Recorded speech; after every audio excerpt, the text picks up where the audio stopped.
नमस्कार, आप देख रहे हैं जेसीडी टाइम्स और मैं हूं आपके साथ कोमल गोस्वामी। आइए नजर डालते हैं दिन भर की मुख्य सुर्खियों पर। प्रधानमंत्री नरेंद्र मोदी ने आज वाणिज्य और उद्योग मंत्रालय के नए परिसर वाणिज्य भवन और निर्यात पोर्टल का उद्घाटन किया।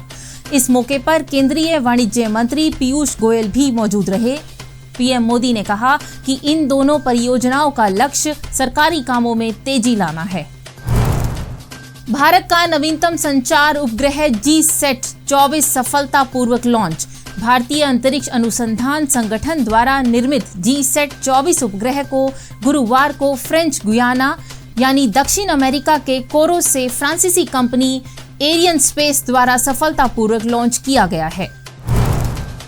ओडिशा से दिल्ली पहुंची द्रौपदी मुर्मू कल भर सकती हैं राष्ट्रपति पद का नामांकन। बेटी इतिश्री ने कहा कि मां राष्ट्रपति बनने जा रही है, यह अविश्वसनीय लग रहा है। महाराष्ट्र में सियासी उठापटक का दौर जारी। गुवाहाटी में एकनाथ शिंदे ने 42 शिवसेना और 7 निर्दलीय विधायकों के साथ फोटो जारी कर शक्ति प्रदर्शन किया। इसके बाद शिवसेना नेता संजय राउत ने कहा, हम एनसीपी और कांग्रेस से गठबंधन तोड़ने के लिए तैयार हैं। बड़ा बदलाव, केंद्र सरकार 1 जुलाई से नई लेबर कोड लागू कर सकती है। यदि ऐसा होता है तो कर्मचारियों को रोजाना 12 घंटे तक काम करना पड़ सकता है और सप्ताह में 48 घंटे ही काम करना होगा, यानी सप्ताह में सिर्फ 4 दिन काम के बाद 3 दिन की मिलेगी छुट्टी।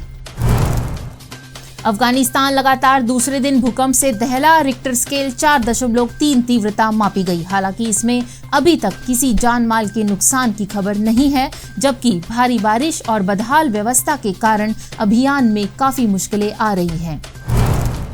गिलगिट बाल्टिस्तान का सौदा कर सकता है पाकिस्तान। चीनी कर्ज से छुटकारा पाने के लिए वह कश्मीर के अवैध कब्जे वाला गिलगिट बाल्टिस्तान इलाका चीन को सौंप सकता है। अगर ऐसा हुआ तो भारत के तनाव गंभीर स्थिति में पहुंच सकते हैं।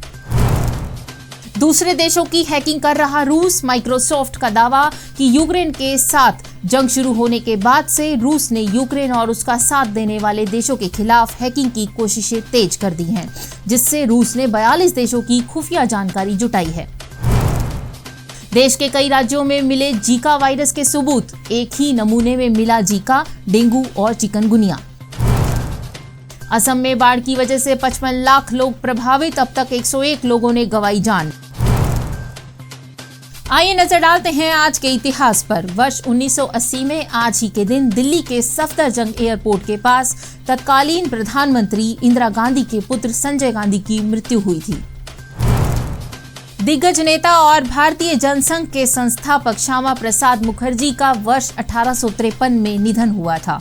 पंडित जवाहरलाल नेहरू से अलग होकर उन्होंने 1951 में भारतीय जनसंघ की नींव रखी थी। आज इंटरनेशनल ओलंपिक डे है। आज ही के दिन सन 1984 में ओलंपिक कमेटी का गठन हुआ था। इसका मुख्यालय स्विट्जरलैंड में स्थित है। जेसीडी टाइम्स के बुलेटिन के लिए आज बस इतना ही। कल शाम 6 बजे आपसे फिर मुलाकात होगी नई खबरों के साथ। तब तक के लिए नमस्कार।